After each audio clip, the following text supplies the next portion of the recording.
दोस्तों, आज इस वीडियो में हम फाल्गुन महीने के शुक्ल पक्ष की एकादशी यानी आंवल की एकादशी के बारे में सुनने जा रहे हैं, जिसमें आंवले के पेड़ की पूजा की जाती है। आंवले का फल खाया जाता है। आंवले का फल भगवान को चढ़ाया जाता है और आंवला एक औषधि है जो अमृत के समान है। और उस फल की पूजा करने से पेड़ की पूजा होती है और भगवान की पूजा होती है। इसलिए इस एकादशी को आंवल की एकादशी कहा जाता है, जो भगवान श्री नारायण को बहुत प्रिय है। इस एकादशी को रंग भरी एकादशी भी कहा जाता है। पूरे साल की पहली एकादशी ऐसी होती है जिसमें भगवान महादेव और देवी पार्वती को भी याद किया जाता है और उनकी पूजा की जाती है। यह है मालकी एकादशी, जिसमें भगवान नारायण और माता महालक्ष्मी की पूजा की जाती है, और रंग भरी एकादशी, जिसमें शिव पार्वती की पूजा की जाती है। हम इस एकादशी के मुहूर्त, पूजा विधि और आज के खास उपायों के बारे में जानेंगे। अगर आपको यह वीडियो पसंद आए तो लाइक करें, शेयर करें। अगर आप इस चैनल को पहली बार देख रहे हैं तो सब्सक्राइब करें ताकि आने वाले नए वीडियो की जानकारी आप तक तुरंत पहुंच सके। धन्यवाद। दशांताकरम भुजगासनम पद्मनाभम सुरेश विश्वधर्मम गगन सादृशम मेघवर्ण शुभांगम लक्ष्मीकांतम कमल नयनम योगी भे ध्यान गम्यम वंदे विष्णु भवय हरम सर्वलोक एकनाथ बोलो सर्वे लोकना का झ नाथ भगवान श्री लक्ष्मीपति नारायण। जय मित्रों, एकादशी 11 की तिथि है जो एक महीने में 2 बार आती है। शुद्ध पक्ष और वधा पक्ष में दोनों तिथियों के स्वामी भगवान श्री हरि नारायण है। पूरे वर्ष में 30 एकादशी होती है।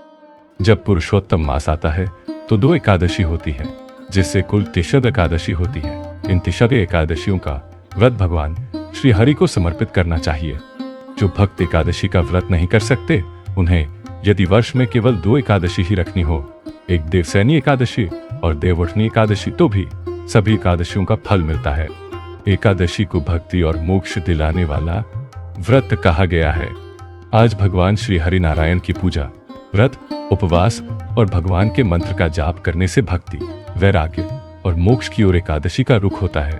जीवन को सार्थक बनाने और मन, शरीर, चित्त, वाणी आदि को शुद्ध करने के लिए भी एकादशी का व्रत श्रेष्ठ है। इसमें विशेषकर यह मल की एकादशी विशेष लाभकारी है, क्योंकि इस दिन आंवले के वृक्ष की पूजा करना शुभ माना जाता है। आंवला, जो हमारे स्वास्थ्य के लिए बहुत अच्छी औषधि है, हमारे शरीर के किसी भी रोग या दर्द को दूर करने में बहुत उपयोगी है। और ऐसा माना जाता है कि आंवले में भगवान श्री नारायण का वास होता है। यह अमृत के समान फल है, इसलिए आज आंवले का सेवन विशेष महत्वपूर्ण माना जाता है। आंवले का उपयोग मन और शरीर को शुद्ध करने के लिए किया जाता है। श्री नारायण की पूजा तुलसी के पत्तों से की जाती है, इसलिए यह एकादशी, जो आंवल की एकादशी है, फाल्गुन महीने के शुक्ल पक्ष की एकादशी के नाम से जानी जाती है। सबसे पहले आइए जानते हैं कि एकादशी की तिथि कब शुरू होती है और इसका पालन कब करना है। हिंदू कैलेंडर के अनुसार फाल्गुन महीने के शुक्ल पक्ष की एकादशी तीसरा को रात वर्ष दीक्षा को रात 18 बजे शुरू होती है, जो छिंग को रात लगभग 80 बजे खत्म होती है। उदया तिथि के अनुसार एकादशी का व्रत हमेशा रखा जाता है, इसलिए जब यह एकादशी तिथि शुक्रवार 30 तो व्रत आज ही रखना होगा, तो व्रत आज ही रखना होगा। जो भक्त इस एकादशी का व्रत रखते हैं, उन्हें इसका पारण भी करना चाहिए। यानी हम जिस एकादशी का व्रत रख रहे हैं, उस दिन व्रत रखने का संकल्प लेते हैं। संकल्प छोड़ने का मतलब है उसे करना। तारीख 2 फरवरी 2 शनिवार सुबह करीब 4:40 बजे से सुबह करीब 9 बजे तक।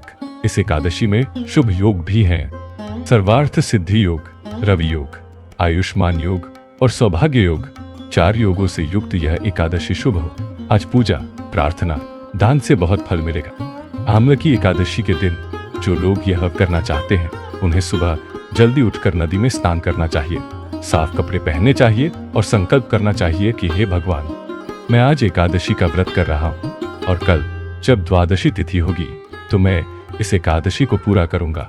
मैं इसे करूंगा। हे भगवान, मैंने इस व्रत को पूरा करने का संकल्प लिया है। आज मैं जो व्रत कर रहा हूँ वह खुशी खुशी पूरा हो और मुझे उस व्रत का शुभ फल मिले। हे भगवान, भक्ति और मुक्ति के दाता भगवान श्री नारायण हमेशा मेरे साथ रहें, खुश रहें। इस तरह व्रत का संकल्प लेने से भगवान की पूजा होती है। धूप, दीप, नैवेद्य, तुलसी, आंवले के फल और अगर आंवले का पेड़ हो तो वहां पूजा की जाती है आंवले के पेड़ की पूजा करके, जो भगवान श्री नारायण के रूप के समान है। तुलसी जी की पूजा की जाती है, पीपल के पेड़ की पूजा की जाती है। हम भगवान विष्णु के मंत्र का जाप कर सकते हैं, जो हमारा शुभ मंत्र है। चूंकि हमने पूरे दिन उपवास करने का संकल्प लिया है, इसलिए हमें किसी की आलोचना नहीं करनी चाहिए और अपने मन में भगवान को याद करना चाहिए और अपने कर्तव्यों का पालन करते रहना चाहिए। भगवान श्री नारायण का यह व्रत 3 तरह से किया जा सकता है। एक है उपवास, जिसमें चाय, दूध, कॉफी ली जा सकती है। एक है फलाहार, जिसमें फल आदि लिए जा सकते हैं। और एक है एक समय भोजन करना। जो भक्त भूखे नहीं रह सकते या व्यस्त जीवन जीते हैं, उनके लिए भी भोजन करना आवश्यक है। वर्तमान समय ऐसा है कि शरीर का स्वास्थ्य बिगड़ता रहता है, इसलिए आप एक समय भोजन और सात्विक भोजन करके भी उपवास कर सकते हैं। इस व्रत में आंवले से बने व्यंजन, फल, मखाने की खीर, साबूदाने की खिचड़ी, खीर, नारियल और घी से बनी मिठाइयाँ होती है। इन्हें भगवान को चढ़ाया जा सकता है और इनका प्रसाद भी लिया जा सकता है। इसके साथ ही जरूरतमंदों को फल, कपड़े, भोजन, आंवला दान करना और अन्न दान करना सबसे अच्छा होता है। सौभाग्यशाली बहनों के लिए यह व्रत अपने पति की अनुमति से करना अधिक फलदायी माना जाता है, क्योंकि भाई यह व्रत कर सकते हैं, लेकिन विवाहित बहनें अपने पति की अनुमति से यह व्रत करती हैं। जिन बहनों को मासिक धर्म हो रहा हो या घर में सूतक हो, वे भी व्रत रख सकती हैं, लेकिन पूजा नहीं कर सकती। इस तरह एकादशी का व्रत भगवान श्री हरि का व्रत है, जिसमें हम व्रत करते हैं। अगर हम व्रत का गहरा अर्थ इस तरह से ले, भगवान के करीब रहने को व्रत कहते हैं। भूखे रहने की चिंता न करना, जैसा भगवान ने कहा है, और मन में श्रद्धा के अनुसार व्रत कर सकते हैं। आज झूठ न बोलें। आज नेगेटिव एनर्जी से दूर रहने के लिए मन में भगवान का स्मरण करते रहें। आज बाल न कटवाएं। अमल की एकादशी कथा। इसके अनुसार एक धर्मपरायण राजा था और उसकी प्रजा भी भगवान विष्णु की भक्त थी। एक बार फाल्गुन महीने के शुक्ल पक्ष की एकादशी के दिन वे एक आंवले के पेड़ के नीचे व्रत और रात में जागरण कर रहे थे। तभी अनजाने में एक गरीब शिकारी वहां आ गया और सबको भगवान की भक्ति और जागरण करते देखकर वह पूरी रात वहीं रुक गया। कथा सुनकर उसने जागरण किया ताकि उस शिकारी के पाप नष्ट हो जाए और उसे मृत्यु के बाद वैकुंठ धाम की प्राप्ति हो। यह कथा बताती है कि अगर हम सच्ची श्रद्धा से व्रत करें तो हम मोक्ष के हकदार बन जाते हैं। इस एकादशी को रंगभरी एकादशी भी कहा जाता है। इसके बारे में चलिए शिव और पार्वती से जुड़ी एक रंग बिरंगी एकादशी को लेते हैं। मान्यता के अनुसार भगवान शिव और देवी पार्वती की पहली शादी हुई थी। फिर वे काशी आए और भक्तों ने उन्हें गुलाब के फूल चढ़ाकर त्योहार मनाया और भगवान महादेव और देवी पार्वती उनके घर में आए। इसलिए आज काशी में अबिल गुलाल का खेल खेला जाता है। इसलिए यह दिन आमल की एकादशी है। भगवान नारायण की पूजा के साथ साथ आज भक्त अबिल गुलाल से शिव और पार्वती की पूजा भी करते हैं और रंग बिरंगी एकादशी मनाते हैं। ऐसा माना जाता है कि आज भगवान श्री नारायण आंवले के पेड़ में मौजूद है। इसलिए आंवले की पूजा, सेवन और दान करने से रोग और कष्ट दूर होते हैं, पापों का नाश होता है, जिससे जीवन में सुख और समृद्धि मिलती है। इसलिए आज आंवले की खास पूजा की जाती है और भगवान महादेव के शिवलिंग की भी पूजा की जाती है।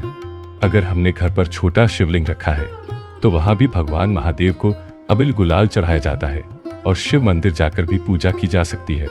इस रंग बिरंगे एकादशी के दिन दूध, दही, चावल और सफेद कपड़े दान करने से तनाव दूर होता है और सुख समृद्धि बढ़ती है। आज आमल की एकादशी और रंग बिरंगी एकादशी है, इसलिए इस मौके पर अगर आंवले के पेड़ के नीचे ब्राह्मणों या जरूरतमंदों को भोजन कराया जाए तो जीवन में खुशियां आती है, माँ अन्नपूर्णा की कृपा मिलती है। इस रंग बिरंगी एकादशी के दिन होली भी शुरू हो जाती है। रंग, अबिल गुलाल, कंकु आदि से खेलने का खेल, जिससे हम होली खेलते हैं, आज से शुरू होकर धुड़ेती तक चलता है। अगर आज शिव और पार्वती की पूजा की जाए तो विवाह में आने वाली बाधाएं दूर होती है और वैवाहिक जीवन में खुशियां और आनंद आता है। इस प्रकार यह आमल की एकादशी रंग बिरंगी एकादशी पापों का नाश करने वाली सौभाग्यदायक एकादशी है। नमस्ते दोस्तों, उम्मीद है आपको यह वीडियो पसंद आया होगा। आज रंग भरी एकादशी है। भगवान नारायण के साथ महादेव की भी पूजा होती है, तो भगवान महादेव की पूजा करते समय आरती करते समय इस मंत्र का जाप किया जाता है। कर्पूर गौरन करुणावतारन संसार सरम भुजगेंद्रहारन सदा वसंतन हृदयारविंदे भवम भवन सहितन नमामि। बोले शक्तिपति भगवान महादेवनी जय, लक्ष्मीपति भगवान नारायणनी जय। दोस्तों, मेरी बात सुनने के लिए आप सभी का धन्यवाद। मेरे जय श्री कृष्ण।